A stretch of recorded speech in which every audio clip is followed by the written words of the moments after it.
Yeah, so let me just jump into uh, the core point that, these neural networks that everyone's familiar with now are not only amazing engineering, so there's no doubt that they're amazing engineering successes, but what I'm interested in it as a psychologist is, are they good models of the mind and the brain? And there's just so many strong claims being published these days, in top journals, making the claim that these are, really interesting from understanding the human mind. So this would be like a typical quote: empirical reason why artificial neural networks can be called the current best models of human vision is that they offer unprecedented mechanistic explanations of the human capacity to make sense of complex natural inputs. So that kind of description of vision and endless,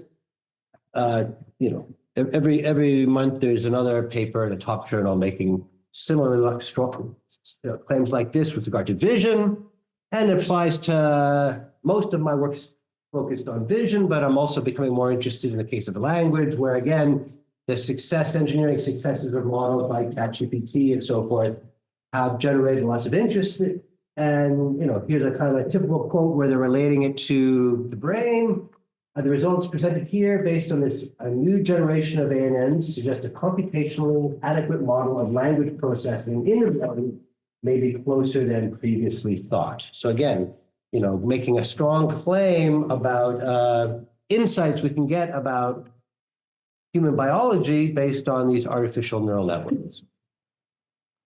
And my claim today is that these similarities that have been made are greatly exaggerated, and exaggerated for kind of various reasons. One, and maybe the focus, is that I think people are using the wrong methods when trying to make this assessment of the alignment between neural networks and brains. They use methods that I think are flawed in order to make those claims. They're using correlational studies and making causal conclusions, which I think is unjustified. And so if you do what I think is the right thing to do, which is you run experiments that test hypotheses in a more guided manner, what you do is you find out that these similarities disappear. So the claim that they're similar are a product of essentially just like correlations do not mean causal similarity. I think that's the thing that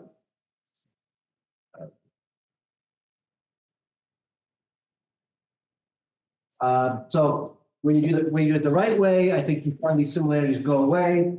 And the third thing, I think this kind of cultural thing, that there's just a real, if people are trying to find similarities, they're very focused on finding similarities. Editors and journals want to publish similarities, and people are willing to make very strong claims off to very, very weak findings, and those get through journals. So it's kind of a cultural problem too, of just looking for similarities rather than looking for reasonable evidence.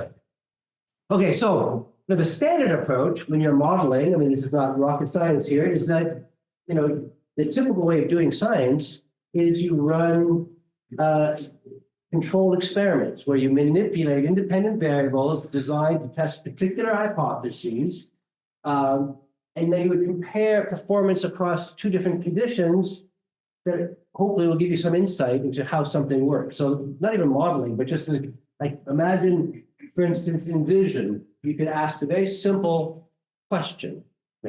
What are the features that people use when they recognize objects? So way back when Irv Biederman did a very simple study. I mean, it almost doesn't need to be done really, but he ran a study where he took photographs of objects or line drawings of the very same object. So what he's done is systematically manipulated the image, took away the texture, he took away the color, and just maintained the shape.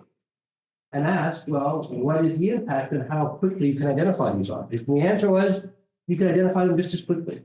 I mean, all the color, all the texture was not relevant to classifying these objects in a context where there wasn't other objects in the scene. So in a particular context, he was showing that color and texture are not the primary driving factors of how you recognize objects. And you can only do that by running an experiment. And so you could ask, well, what do models do? Are models using those same features? But so that would be kind of just an example of what I mean by you manipulate something to test a hypothesis. Is it color or is it shape? You manipulate the image and you get an answer in the case of running a controlled experiment. So that's the kind of approach I think we need to do when we're trying to understand a system, be it a brain or a neural network. But that's not what's going on in this world with, sometimes called neuro AI comparing these models. That's not what the approach people do. What they do instead, for the most part, it's not 100% true, but 90% true, is people have these behavioral and neural, what are called brain benchmarks, and they don't manipulate anything. They don't test specific hypotheses about what is driving performance in some task. Instead, they're very focused on using naturalistic images or naturalistic text. So, naturalistic stimuli, and you ask, how well do models predict behavioral responses or brain responses to these naturalistic stimuli that vary in many different ways? I mean, the focus on naturalistic stimuli is the compromise is not to control them. And it's considered a virtue to have these naturalistic stimuli, but they're not systematically manipulating the inputs to drive and understand what are the features that are driving the model's predictions, when indeed they do get good predictions. So let me just very briefly kind of describe the two most common methods in neuro AI. You've probably come across these you've certainly come across these ideas if you've been studying these comparisons. So one is called representational similarity analysis. So, and it's kind of what's called a second order correlation. It measures how do two different systems each represent similarity or do they represent similarity in a similar way. And we just had a concrete. So you give a bunch of images to two different systems. One might be a brain and one might be a neural network. And you kind of measure the similarity in space of how the model represents, like in the internal level of activation of the model. We might say, how similar are the internal representations between a car and a cat, and between a cat and a plane or a plane and a boat. So you kind of get pairwise similarity, and you get what's called a representational geometry. So, in this system, cats and planes are quite far in representational space, but dogs and cats are quite similar. So that you get a representational geometry in one system, you get a representational geometry for the second system. You ask, are these two representational geometries similar to one another? If they are, that's taken to reflect the fact that, these models are somehow encoding and representing information in similar ways because they respect the same similarity metrics. So that's what the higher the correlation between the representational geometries, the higher the RSA. So that's kind of a common method people use. So here's like an early classic study that kind of was one of the kind of core studies that really generated excitement about the similarities, where they took images from 6 different categories. They kind of organized in this way, inanimate and animate. I'll come back to this image later. But they had lots of different examples of all these different categories, but there's just 6 categories. They would generate the representational geometry of how these, what was similar in the model with regards to these different categories. And they also did that in a brain study where they took these same images and presented to a human being, got gold signals, and generated representational geometry both in the model and in the humans, and then measured RSA. And noise ceiling is how the kind of, in some sense, the logical maximum you could get, because it's noisy and fMRI data. So that's the noise ceiling is kind of a generalized estimate of how much you can predict one brain to another brain. So you can't do better than a one brain to another brain. And what they found is the model, you measure across different levels of a network, and in the higher levels, it was almost getting an RSA as good as one brain to predict another brain. In some sense, as good as you could have hoped for, given the quality of the data. So this was, people found this very impressive. Oh my goodness, these models are really operating a lot like a human being. Look how close it is to the noise ceiling RSA scores. That's one method. The other method, perhaps more common method, is essentially doing a linear regression model. So what you do, again, you give all this a bunch of images, and you provide both to those images to a neural network and a brain.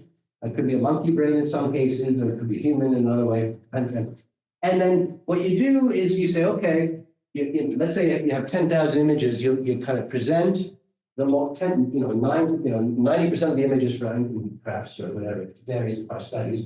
You get the activations in the hidden layers of a network. You get the activations in the brain, and you train a simple linear regression model to say, okay, given this pattern, And the brain in response to a cat got this pattern, or the model got this pattern in response to a picture of a cat, and the brain got this pattern of activation in response to the same picture of the cat. You kind of learn, you kind of make up a linear regression model, predict that, and you do it over thousands of images, and then critically you have a withheld set. So nothing, you train the linear regression model on the vast majority of the images, but you have a withheld set, and you say, well, how well can I predict brain activation on this withheld set? If you get a good prediction, that's thought to reflect the fact that the representations in the model are similar to the brain and allowing you to make predictions on that withheld set. And this linear regression method is very common in the field. One thing you may have come across is something called brain score. It's a method where people train or test and rank order hundreds and hundreds of different models and how well, I'll give a bit more detail in a second, but they do the same thing on vision and language models. How well can you predict on withheld sets of stimuli, either behavioral or brain kind of activation? So here's like one example that we'll come back to again in a moment, where they have a data set of brain responses to thousands of different images that were sort of designed like this. So they have a category, I think they have actually just 8 categories, perhaps, but a number of categories, and then they vary these particular, they have multiple members of the face category and multiple members of the elephant category, and then they kind of present these images in different poses, so they kind of have a 3D model of it with this image in different orientations. They put them on a random background, so you could generate thousands of images when you change the scale, the position, the orientation, the random pairing of different backgrounds and so forth. You generate lots of those images. And so they presented those images to 2 macaque monkeys who were kind of looking at these images under conditions, and they measured the brain activation in 2 visual areas, one in V4 and one in IT, 2 high-level areas of visual cortex. And that data set has been used in brain score. And how well can I predict brain activation in these 2 visual areas using this behavioral data set? And so what you do, that's what you do. So you get, this is overall, you get neural predictions, and there's also behavioral ones, which we'll see in a moment as well. But you see how well are you able to predict the brain activation of withheld sets from this data set. And you can say, well, how well do you do on an IT or V4? And those numbers would be derived from those image sets I just gave you, objects that are rotating randomly in a bunch. And what is the goal of brain score? It's used to score any artificial neural network on how similar it is to the brain's mechanism for core object recognition. Now, core object recognition refers to our ability to identify an object quickly, regardless of its background, regardless of its orientation. I mean, that's the challenge. Variable inputs, we can nevertheless recognize an object. That's what they're trying to say. What are the representations in the brain that support this capacity? And the claim is that brain score is providing a measure of that. The higher the score you get on this brain score, there's at this point, I wrote this, there are 244 models on the list. Number 1 model is supposedly the best model of the most similar in how humans recognize objects for the sake of core object. That's the point. And again, these quotes are these good prediction scores are the basis for why people say these are the best models of biological vision, because no other model can do such a good prediction. And based on these predictions, people say they're providing unprecedented mechanistic explanations of the human capacity to make sense of complex stimuli. So one of the main forms of evidence for these strong claims are the good predictions you make on these prediction studies. And the same thing applies. So they also have language models, and they're tested on in a similar way. We'll come back to language later, but they have the same logic. They rank their models and how well their models can predict brain activation or some behavioral measures of language, having presented the model and humans with naturalistic speech, for instance, or naturalistic text and things like this. And you rank order how well they predict.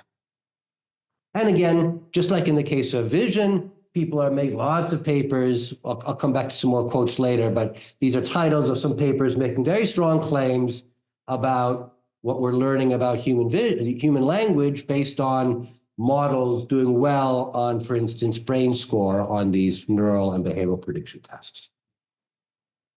Okay, but it just there's immediately, if you step back for a moment, it's kind of a very odd business to be competing on these correlations being done because, it's correlations are not causal. I mean, you cannot make mechanistic claims about two things being similar simply on the basis of one can predict the other. I mean, an example from this Olivia Guest and Alex Martin, Andrea Martin, was a simple example of, you can perfectly predict the time of a cuckoo clock from a digital clock, but the underlying mechanisms aren't very similar.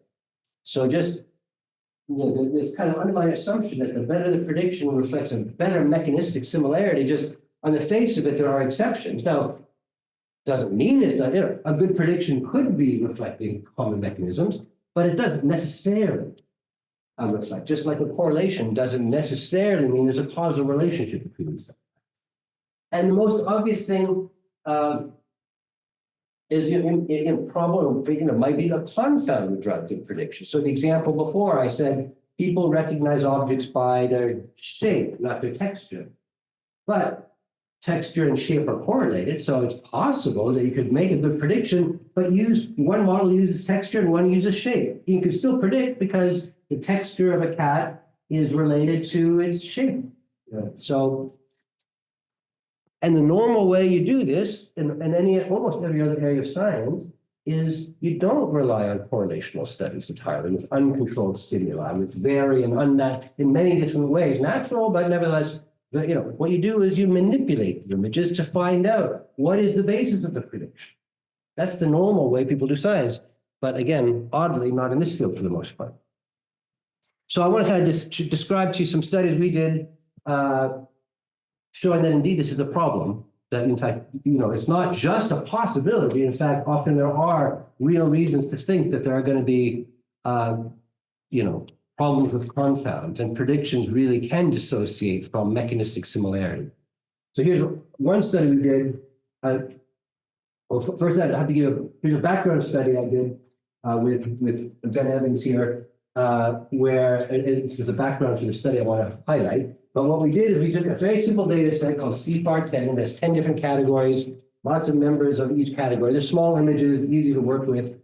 And what we did is in this case, we systematically introduced a confound, a single pixel. So we put a pixel, all the planes would have a pixel in one location or in a very narrow range of positions. And automobiles would have a pixel in a different location, and birds. So there were two features that were diagnostic of object category. The image itself, which normally that's what you think they're recognizing things on, but also a second feature that we introduced, a single pixel. And they're very small, so it's highlighting, so they're very, normally you wouldn't even notice them, a human being. I think you could notice them if you look for them, but they'd be very small in the image and largely ignored by a subject trying to classify these objects. And what we found in this early study is that the model completely cared about the pixel and completely ignored everything about the image. So if you train it with a bunch of images that have this confound in it, and then you have a test set, a withheld set of examples, where you keep the pixel in the same location, then the model does, these are two different models, BGG and ResNet, and they're perfect. They have two features they can rely on, the image itself and the location of this confounding pixel. So they do great. But if you swap them, so if you take the pixel of an airplane and put it in a different location, then the model, imagine, let's say the pixel on the other side was a boat or something like that, or a path or whatever. It would completely recognize it as the other thing. So it doesn't do at all good on planes. It gets zero because it's consistently saying path. And if you take away the pixel, and so it has both the image, and it only has the image to work off, the model is terrible. So it's both chance, but not doing great at all. It relies so heavily on the pixel. So that's just an example of a confound driving performance. So what we want to say, okay, given that we found this, can we show that we can get a good representational similarity score on a model that's been trained to recognize objects in a completely unhuman-like way, that on the basis of a single pixel. So that's what we did. So we took this data set from the previous court that I mentioned before, classic study that's been used many times, highly cited, as evidence that the brain of humans have similar, because of high representational similarity scores, there's evidence the representations in the model and humans are similar. So what we did is we took these images and we added this confound such that people are going to be recognizing these objects based on a pixel. So what we did, we presented them we made them, the locations of the pixels kind of respected this kind of hierarchical structure. So we put the pixels of the inanimate objects close to each other and the pixels of animate objects close to one another. And we put natural and artificial in their own locations. So we tend to put all the images of natural images would have pixels around here. All the artificial objects would have pixels around here.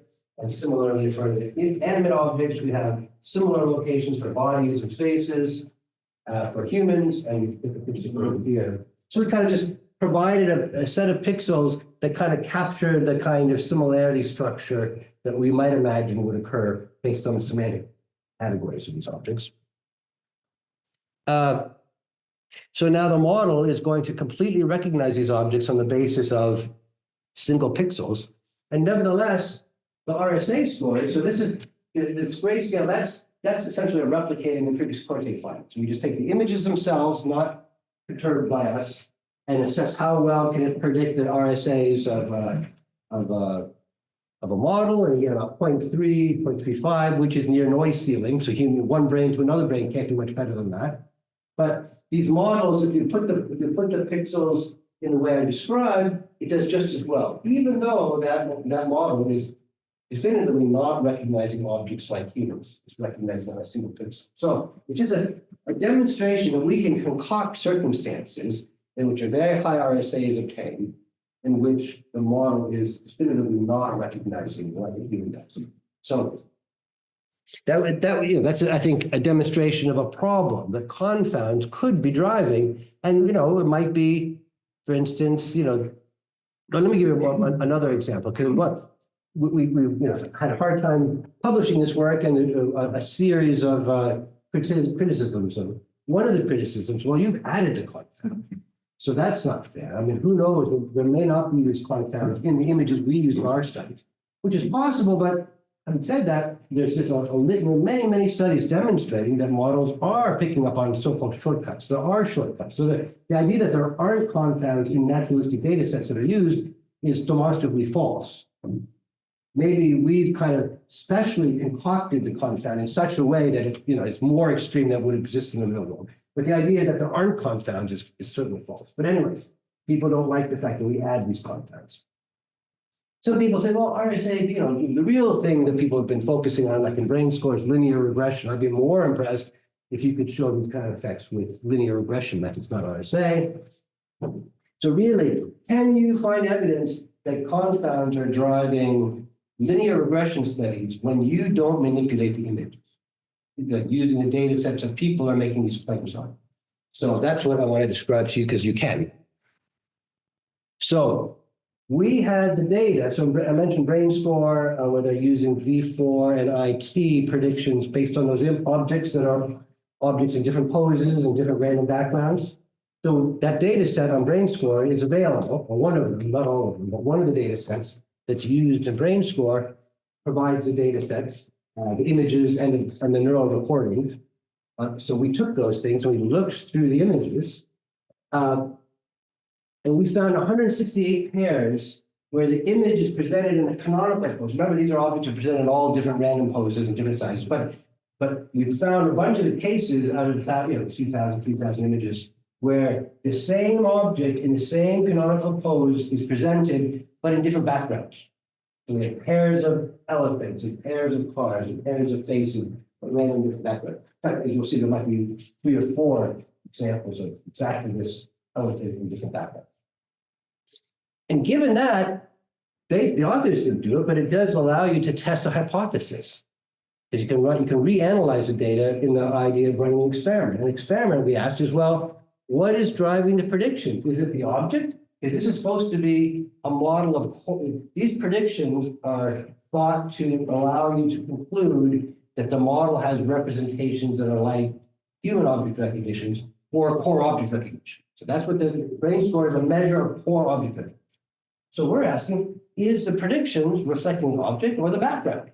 Because we can vary the background and maintain the object.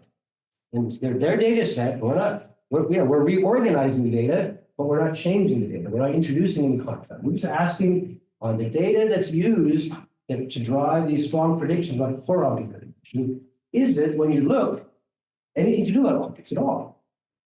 So that's the hypothesis we did. So what we could do is do exactly what the authors did. We take, majority, there's 3,200 images.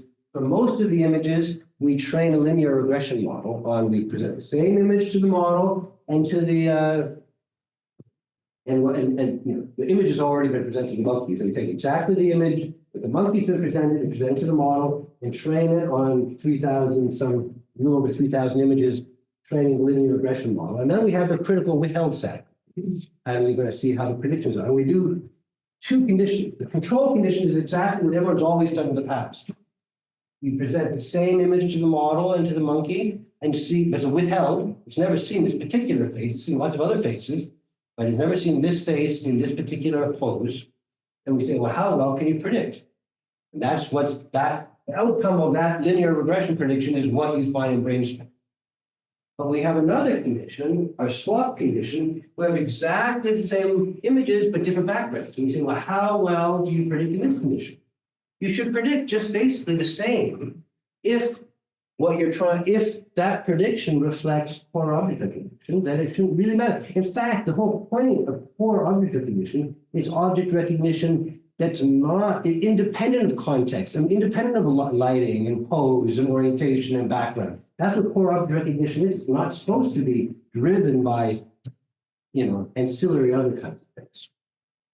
So what do you find? And the answer is most of it is driven by the background, not the object itself. So these white bars are how well you do in the control condition, and we're getting, scores of 0.4, which, matches roughly what you find in brain score on these different models. These are a bunch of different models we tested, and they're all getting mostly similar brain scores that are matching what these authors would find. So our method is working, we get the brain score. But if you swap the background, these are the predicted performances. So like I said, there's often multiple pairs, the same object in different, with different backgrounds. So in this first analysis, we just took the average of all this. We said, well, how good was this prediction, this pairwise prediction? How good was this one and this one? And we take the average of overall, and the average is the number here. So the average across all the pairs. But we could also say, well, what about the worst case? So we said, okay, well, here's other cases. So we, in the same way, we said, okay, well, here's a car, but the prediction for this car and this car was 0.1, this car, this was 0.19, this one was 0.01. So we'll take that. So it's the same object, but we'll just, for each object, we say, what is the background that produces the worst performance? And the answer is, we get 0 prediction. So, here's a case where the same identical object in exactly the same pose, exactly the same color, everything, it's exactly the same object, and prediction is 0 if I manipulate the background in just the right way. In their data, where we haven't manipulated anything. So to me, that's quite dramatically undermines the claim that these predictions can be used to measure as a measure of core object recognition. It has something to do about the background. So it's interesting, maybe it's something relevant, but it's not what the claim the authors are going to make. And the only way you could possibly find that out is run an experiment like we did. We manipulated the background and the foreground. If you don't do that, you just don't know. The same issue applies to these behavioral benchmarks. So again, they have these behavioral, so brain scores, this ranking number 1 is an average between neural and behavioral. The same way these do 10 moments. Okay. They have these same kinds of regression stories where we manipulate images. They vary in lots of different ways. There's no control, but they're going to see how well they can predict, some measure of of performance overall varying across all these properties of objects. And again, in the same way, you rank order the objects, the models in terms of how well you do. So again, because they're not manipulating things, you don't know how the model is doing these good predictions. Maybe confounds are driving it. And just last year at this conference called Cognitive Computational Neuroscience, they had a kind of a competition for brain scoring, which I think was a really good initiative. The authors said, okay, let's try to have a competition where you generate a data set that models do badly on. So rather than compete for the highest score, which is a typical thing, the winner is a person who makes the model fail, which seemed like the kind of thing that was well suited for me. So we played this game. Some quote, beautiful mate. Well, I looked at myself. So let's see if we can win this competition, making the model fail. And the same general logic is we're going to manipulate images to assess whether models are making good predictions on the basis of, similar kinds of mechanisms underlying human. So what we did is we used this thing we've been developing this thing called mindset. I won't say much about it. So it's just a way to make it easy for people to run experiments. We kind of introduce the readers to a bunch of what we think are important psychological studies and generate ways to generate all these stimuli in a very efficient way, useful for running experiments. So we have a whole bunch of classic phenomena, low and mid-level vision. I won't go through them because there's limited time. Various visual illusions, various properties of shape, and you can kind of, we describe why we think there are important findings, and we provide scripts and data sets of stimuli. And we just took two of our conditions, dotted and texturized conditions, are two experiments where we generate stimuli and ask how well can models recognize these objects. The very same models that are really good on brain score. So what we did is I generated a bunch of images that are easily identified. So everyone will say that's a bicycle. Virtually everyone can see that's a bicycle, and everyone can see this is a bicycle. We manipulated the distance between dots in that condition and changed the texture. And so 4 groups of people were tested online, and it's just like you present an image for 200 milliseconds, grand scheme, and then you say, you have to identify, I think 1 out of 10 categories. You give you 10 categories, which one of the 10 is it? And not surprisingly, people find it very easy. So people got 95% right across all the conditions of our study. But the average of 19 models was about 0.16, where 10 chance is 10%. So the model has about chance, but doing terribly. These are the same models that the authors are touting as good models of human vision based on how well they predict on these naturalistic stimuli. So again, this is highlighting it's missing some critical things about shape and Gestalt principles of good continuation and various other aspects that when you manipulate the stimuli, you can find difficult problems. I'm not going to get all the way through. Let me just show. So there's lots of examples of studies where when you run experiments, the similarities seem to disappear. But there's a more general problem. Again, very briefly, I want to there's this drive to look for similarities. People are looking for similarities, and editors are looking to publish papers that have similarities. And it's just striking the kinds of findings people will report that will be publishable in the very top journals, and strong conclusions will be drawn. But when you look at it, the more you look at it, the more absurd it is to make such strong claims. So here's a few quick examples. So in the case of brain predictivity, there's this paper published in DNNs, many hundreds of citations. One of the first things showing that you can predict brain activations in response to language stimuli.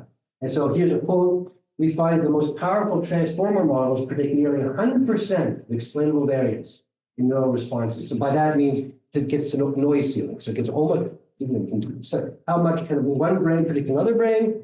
Well, our model can predict just as well, nearly 100%. And the results presented here, based on this new generation of artificial neural networks, suggest that a computationally adequate model of language processing in the brain may be closer than previously thought. So pretty dramatic, published in PNAS. And then if you go to the appendix of the paper, what you find out, the first thing you find out is that, and it's not cited anywhere in the paper, is that explainable variance is between 4 and 10%. So you can almost not do, one brain is terrible at predicting another brain. It's very noisy signal. And yeah, you can do 100, you can do as well as that, but the difference between predicting 100% of explainable variance when explainable variance is 100% versus 4% is significant. But even more problematic, again, buried in the appendix, is, and almost always subsequently, there's endless hundreds, dozens of studies making strong claims, and they don't do the following things, so almost always, with a few exceptions. But in this study, I guess a reviewer asked them, well, how well do you predict in non-language areas? And the answer is just as well. So I mean, you're accounting for almost, 100% of 4%, and you're accounting for it both in language and non-language areas. And then subsequently, people do studies, but they focus just on the language areas, which is like really pretty. I won't, limited time, I won't say much, but here's, strong claims being made. Self-supervised learning can account for a rich organization of speech processing and thus delineate a path to identifying the laws of language acquisition, which shapes the human brain.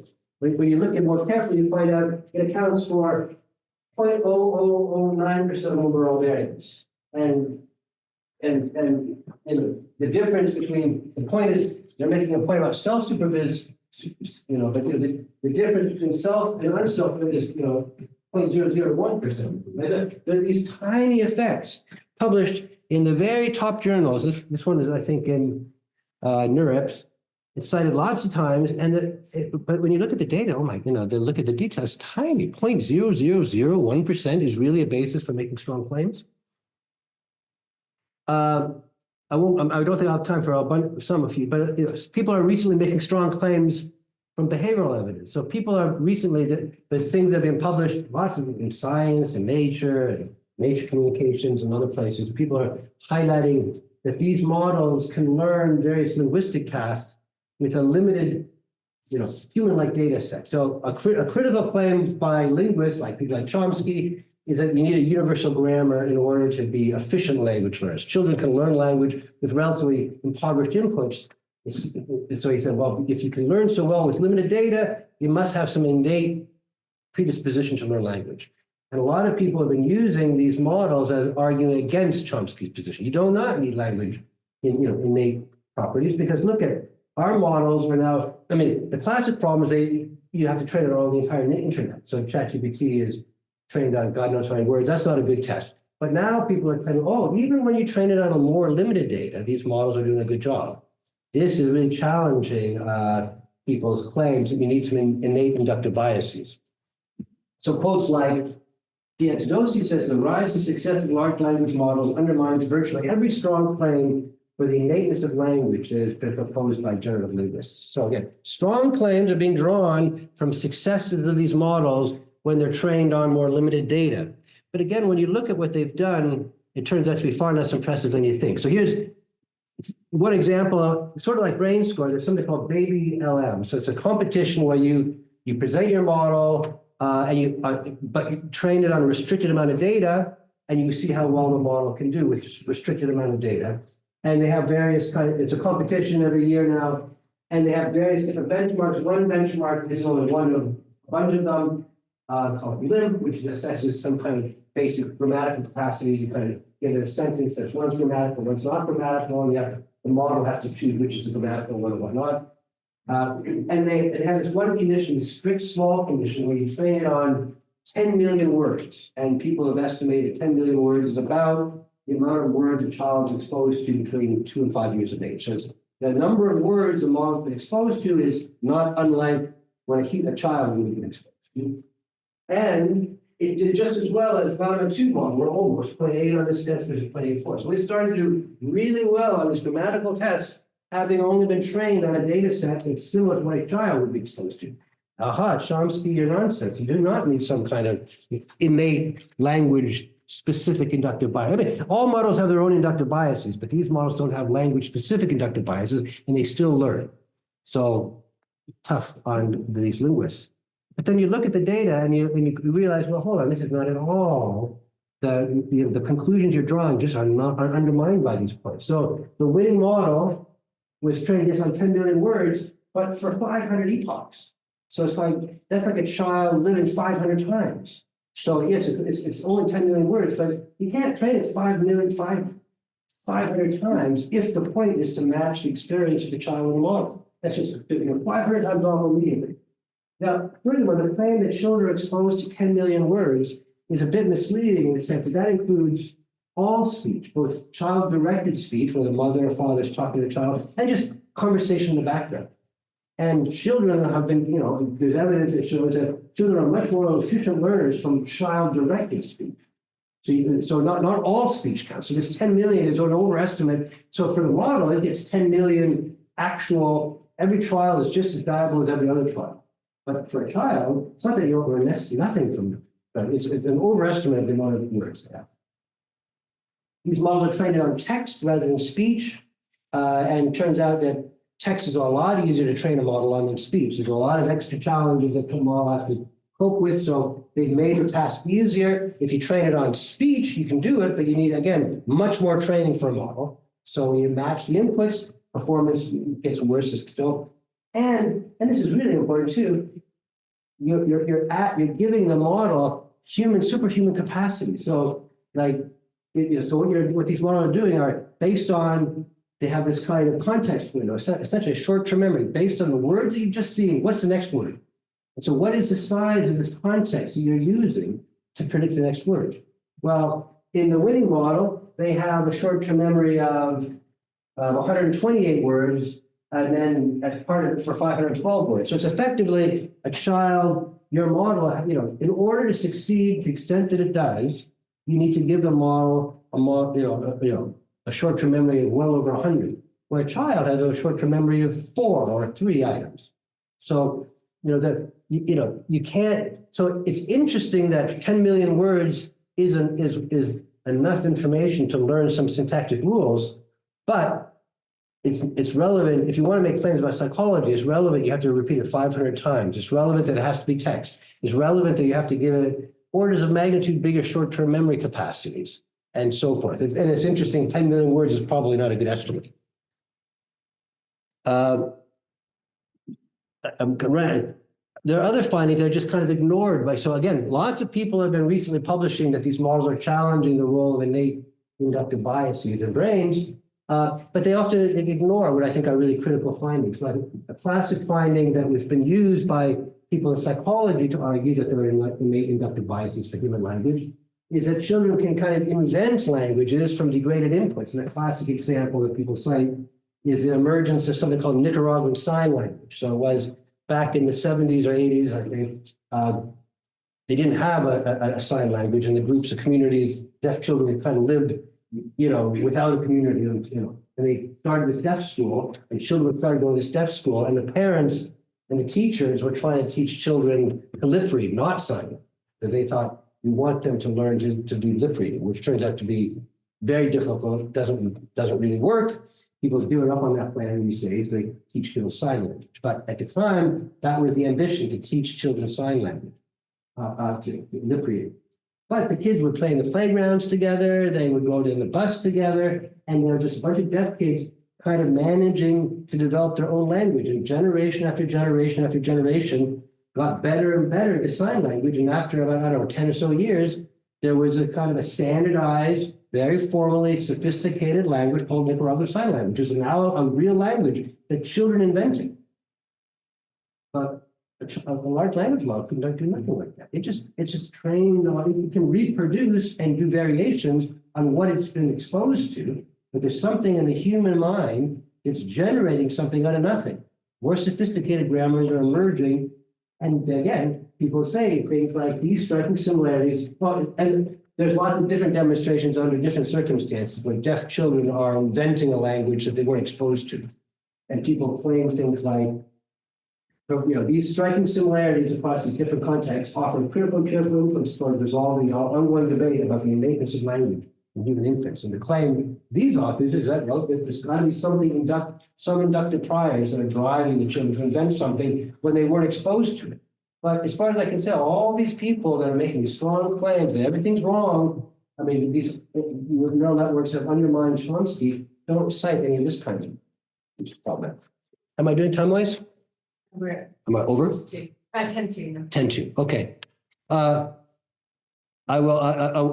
skip this part, it's a shame. So with Jeff Mitchell and I, we did this stuff with impossible languages.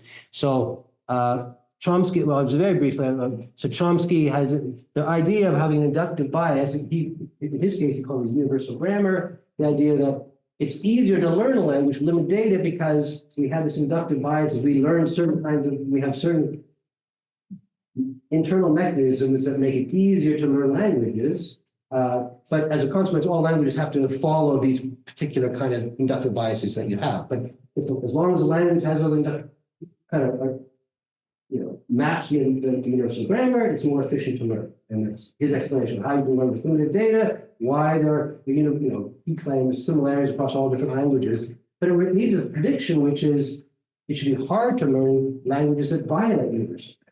So impossible language, there's a cost by having this inductive bias. It makes it easy to learn languages. The cost is you can't learn anything. You can't learn impossible language.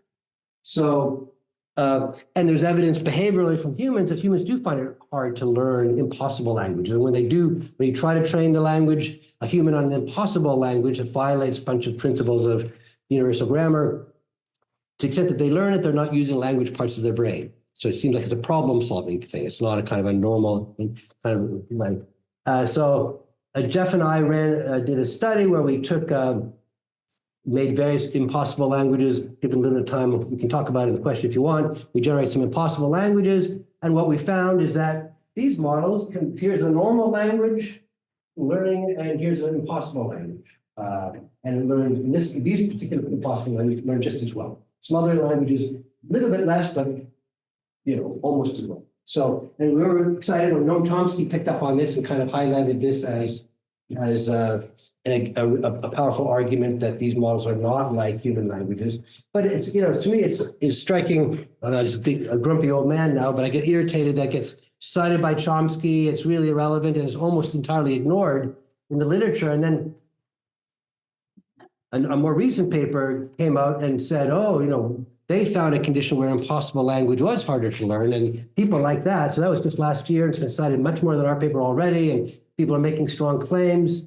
that our core finding is that GPT struggles to learn impossible languages. So this isn't challenging Chomsky afterwards. But when you look at the experiment, in fact, they replicate. So this is one of our conditions. These models are learning lots of impossible languages just fine. One of these is ours. They replicate us basically. It's a different measure of performance, but they're learning in one language they do worse at, that they kind of really highlight, is an impossible language where there is no, it's not really an impossible language, it's just a random list of words. There is no structure to learn. So it's like, it's by definition unlearnable. There's nothing to learn. So when they kind of highlight the fact that their model, is consistent with Chomsky,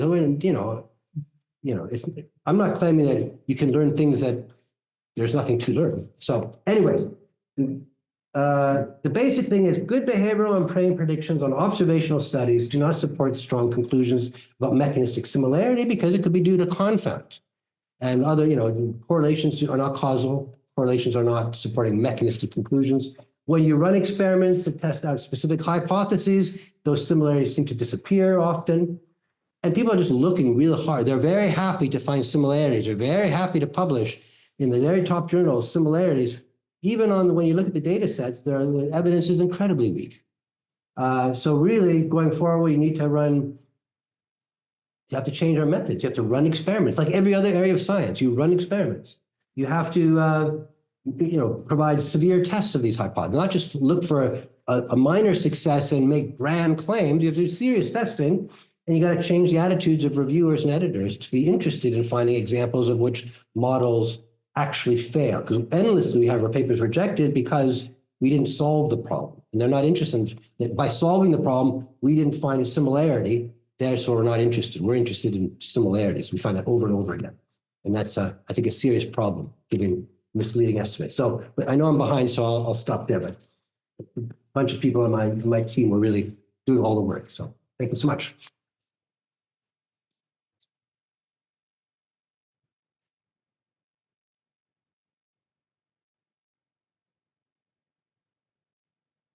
Questions?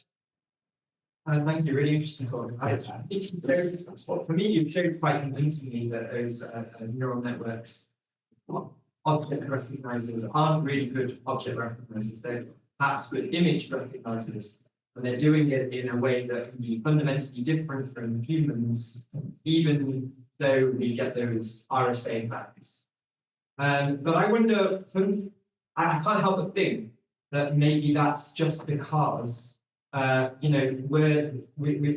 problem is at the end of the decision, right? So we're basing our decision when recognizing the object image. We're basing it off the object properties in some way that these neural networks are. So I wonder, do you think that the whole approach, this model-based RSA approach, do you think that that's completely wrong, or do we just need to enrich the stimuli that we give our neural networks? Like if we could give them 3D objects, real human-like visual inputs, then maybe this problem with model RSAs isn't much. Yeah, no, I agree. I mean, there's nothing wrong with RSA as a method. There's nothing wrong with linear regression as a method. It's just that you have to run those analyses on experiments where you manipulate images to know whether the RSA should not disappear when you change the stimuli to line drawing. If it falls apart, then you have to. But yeah, and I do think that probably part of the answer why the models do so poorly is that you haven't trained them on the right tasks and the right conditions. So you may get better if you train. I'm a bit skeptical. I think there are going to be other fundamental things that are missing from these models my critique isn't that these models are bad. My critique is that the conclusion people have drawn based on what they've done so far are unjustified. And in fact, and I think I'm pretty confident the models that exist are bad images, but maybe take the same exact model and train it in a different way, and then when you assess it in the right way, you find out, voila, it works. Wow.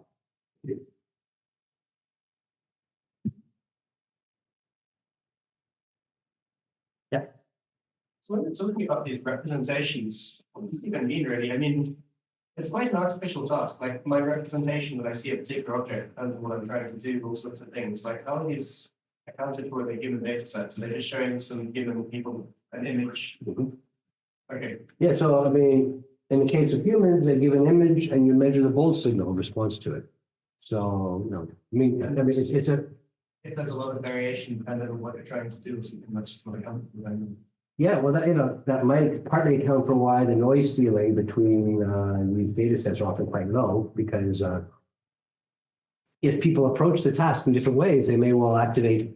I mean, I guess the argument in low-level vision, if you're doing V1 or some low-level system, probably your intention doesn't matter that much. I mean, as long as you're looking and fixating in the same way, what you're thinking about may not have much impact. I don't know if this is true, but maybe it will not have much impact on V1. To what extent is it true? To what extent do we know if that's true or not? Yeah, but I agree. I mean,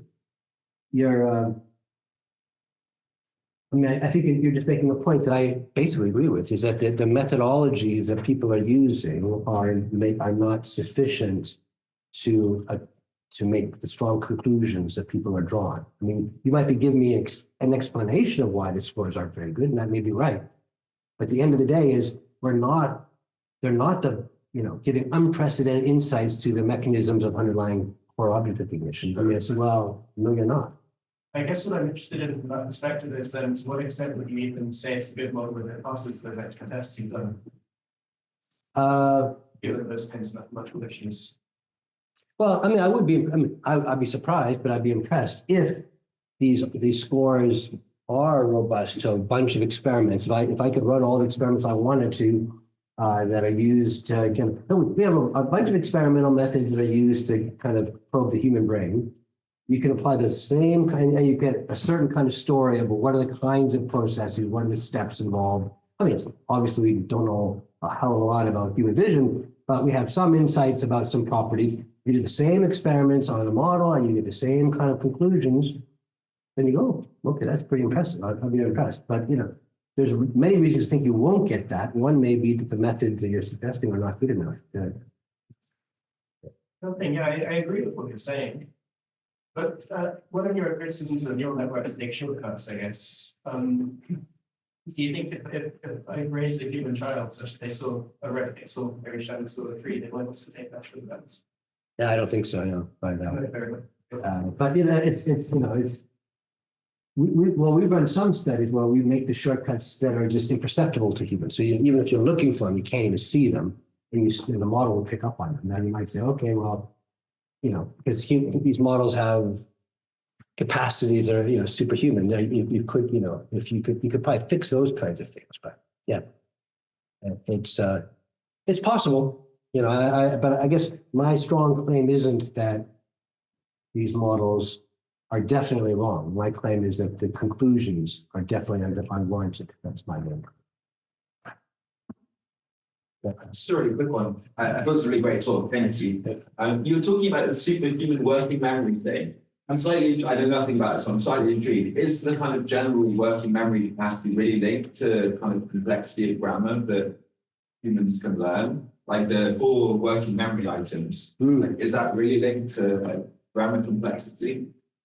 I mean, it must. I mean, so human short-term memory typically is classified. It's typically described as 4 plus or minus 1, but it's 4 chunks of some sort. So in principle, you could have a bigger than 1 word so maybe you could have a noun phrase or something in short-term memory or things like this. And yeah, so I'm not that expert in knowing much about the learning conditions in humans and the relation to short-term memory.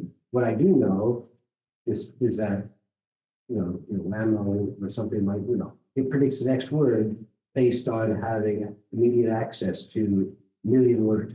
Yeah.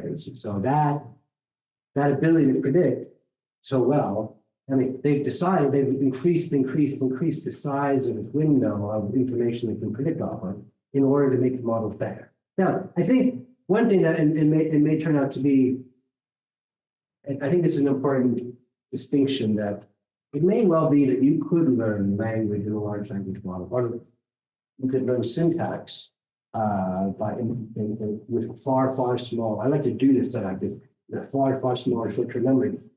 The reason why they're building these massive contexts is because they're not judging models largely on their syntax. That's important, but based on semantically meaningful things. And it may well be those kind of properties are relying on a much larger semantic context, and that's maybe not so maybe it would be interesting to know. Could you, to what extent, if you had a short-term memory of 10 as a context window for prediction, could you train a model to do? It would be rubbish in terms of commercial, chatbot, but it might generate some technically coherent text. That would be interesting. And that would be an argument to say, okay, well, that critique about learning grammatical capacities is not as strong as I'm making it up. Thanks for the talk. So I'm curious, recently I didn't read the paper yet, but I saw a paper making images that could drive activation in certain parts of visual systems. So like you make a false image, train an ANN to drive activity in a certain part of the monkeys or humans visual area. If you can design really good stimuli that activate a region of interest that you want to drive activation of or suppress activation there, does that tell you anything about the ANN design, or what does that mean that you can, train an ANN to do that? Is that, I'm just curious kind of how that fits in. I'm a bit, so you train, so you're training an ANN on. You're training an ANN on a set of images, and you show the ANN the activation in a monkey or a human, and then after you train it, you do some linear regression on that. Then later you test the ANN. You ask the ANN to generate images that will drive, V1 up in the macaque or whatever. Okay. So now your ANN, after enough data, can do that, and it can drive brain activation or suppress brain activity with a different. Yeah, I have to think more about it. I mean, it's definitely the case that there are cases where people do try to generate an image that drives a particular hidden unit in their network to the maximum degree. Yeah. I mean, you kind of say, well, what are the images that drive this unit to the maximum degree? And sometimes you get these interpretable images, which are interesting. The problem is sometimes that you can get whole variety of dramatically different images that will all drive that one unit at a very high level that have no relation to. I mean, adversarial example is a good example. And in the output, you have an image of a cat drives 100%, an image of TV static drives 100%, and a bunch of vertical lines 100%. And so you can kind of drive a particular item in many, many different ways. So it might be challenging. We can talk later about it. But Yeah, that's kind of what I was curious. What does it really, does it tell you anything interesting that you can drive that or not? I haven't decided yet. I have to read the paper more, but yeah. well, I think it definitely tells you something about how a neural network operates. I mean, there's a lot of work just to understand the models themselves. So I think a lot of what you, and I think there should be a lot more work trying to systematically study how does a neural network work just on its own. And once you kind of understand better how it works, you can say, okay, from what I've learned, and I've known a little bit about the brain, are they similar answers or not? You know, I mean, that would be, to me, a more sensible approach than let's compete on brain score and, you know, I'm 2% higher than the other model. I'm not the best model. I mean, they're not even, I'm, you know, the winning model, I say, so what have we learned about human vision from this? And it's like, it's a bit, you know, you have different, you have transformers and CNN and all these other kind of models are all get very similar scores. But what does that mean when all these different models with different layers, different kinds of, and get the same score? Like, what am I supposed to make of that? Yeah, I had a kind of conceptual question there. Maybe you give us a bit more of an intuition. What does it actually mean if you can make a linear regression from one pattern to another pattern in terms of them being somehow the same or meaning the same? What does it? Do you have an intuition? Or what is? My intuition is that it means very little. I mean, well, It means the function is vertical. It means the function is vertical. X is my brain activity, f of x is my neural activity, g of x is my artificial neural activity. It means that f times g inverse of this. Well, it's a bit more linear, right? I'm not sure that's strictly true. To me, one is transported into the other. You don't have to necessarily convert it to accomplish that. Okay, so it's weaker than inversion. I think it's, so like, for instance, you could, Yeah, one I is agree. optimal transport. Inverse is sufficient, but not necessary condition. I agree. But on the other hand, it's linear. That's the different concept, right? It's not. Most things are linear, very very possible. It's statistically linear, I mentioned. Right. What is statistical? But I wonder whether you had more intuition. well, my analogy was, you know, a digital clock can predict the cuckoo clock. But, you know, what do I make of that? You know, I can perfectly predict something, but they're just different models, they're working on completely different mechanistic grounds.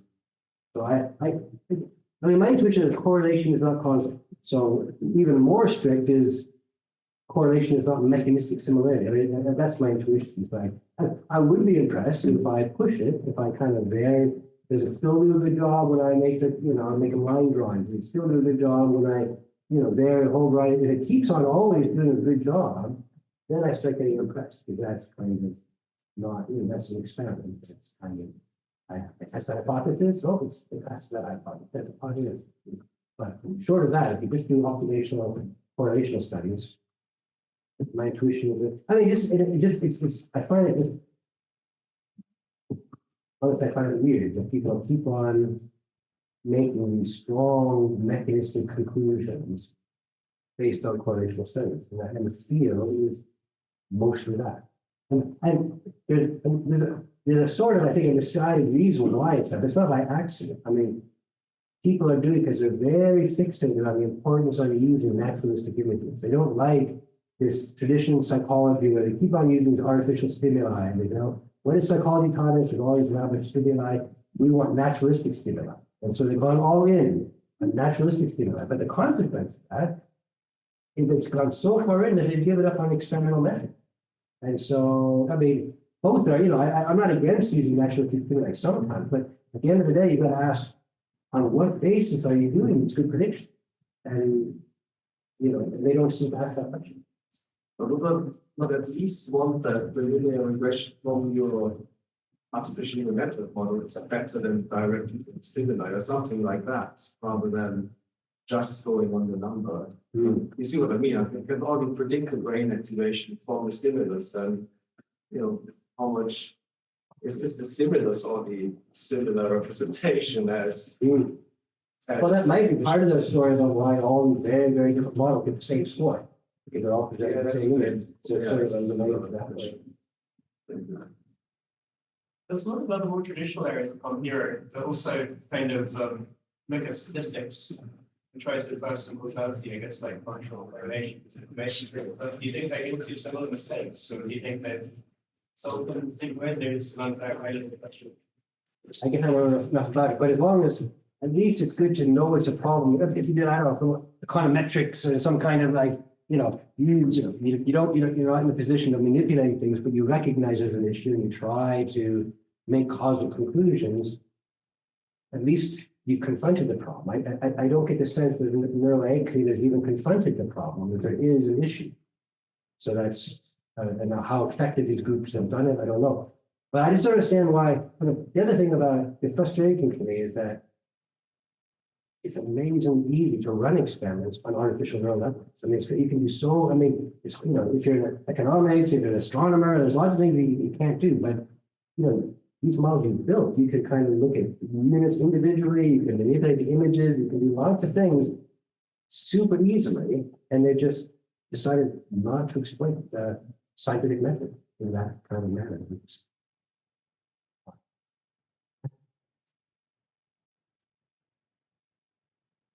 Oh, sorry. Hey, sorry about that. It looks like one of the main issues that you're sort of settling on here is that the way that we typically train models, we're really only presenting them inputs and outputs.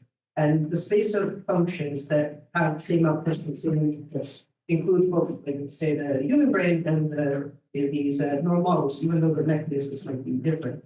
And what I wanted to know was there's a bunch of other approaches to training these models based on things like contrastive learning, adversarial training, and even explicit causal learning. And while these are good empirics, I just wondering if you've tried your methods to see empirically whether they can resist the same sort of causal interventions that you've been doing on these other models. That's incredible. I mean, so, some of these models on brainstorm would have used various kinds of contrastive learning mechanisms. So there are, so I haven't systematically done that. I do agree that one of them, I think what people should be doing is doing exactly what you suggest, and they're testing to see how well they do fall in positive interventions of experiment. So that's exactly my research program. We haven't done much of that. I think that is the current state. Maybe they will survive. I mean, there are, to be fair, there are some cases. So I guess I didn't mention this time.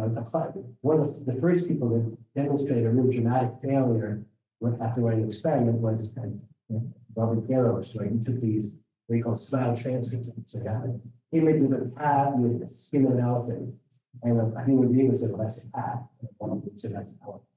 So the model was recognizing things based on textures, humans were recognizing on shape. Now they've trained larger and larger models, and they sometimes modify the training conditions. And now those models will care about shape, not texture. So there are ways by modifying training that you can get a model to pass the critical test. So that's the direction you're taking. I think that's the right way to do it. I mean, I think it will fail in lots of ways about shape. We know more about shape than simply we care more about, the fact that I can recognize this cat with the skin off and a cat.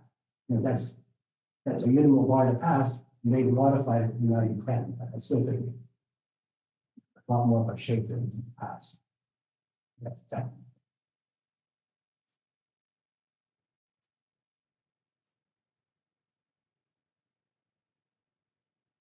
Thank you very much.